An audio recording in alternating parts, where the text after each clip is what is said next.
Bolchoï, gloire de la culture russe sous tout le régime, a retrouvé sa splendeur impériale après une gigantesque rénovation.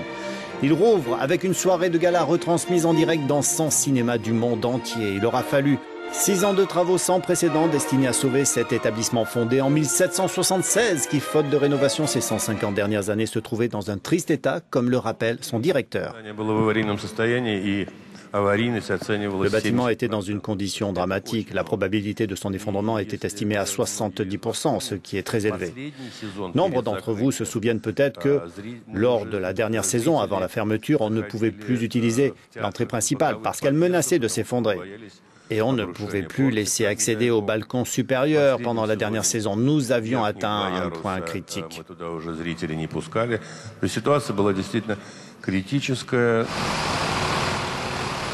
Les travaux dont le coût officiel s'élève à 21 milliards de roubles, près de 500 millions d'euros, visaient d'une part à stabiliser le théâtre et d'autre part à lui redonner l'aspect qu'il avait au XIXe siècle.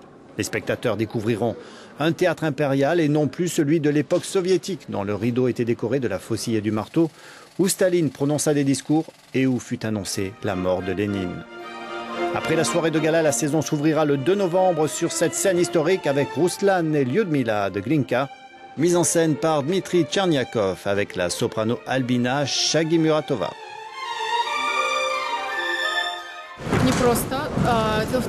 Ce n'était pas facile. En fait, nous avions constamment répété avec le son des marteaux-piqueurs. Ça a été très intense. Nous sommes ici depuis le 1er septembre et l'opéra est très long. Il dure 4h30. Nous avons dû beaucoup répéter. Pour la petite histoire, les dorures de la salle ont été refaites à l'ancienne. 7 couches ont été posées successivement avec la base traditionnelle de blanc d'œuf, puis nettoyées à la vodka et enfin polies avec des queues d'écureuil.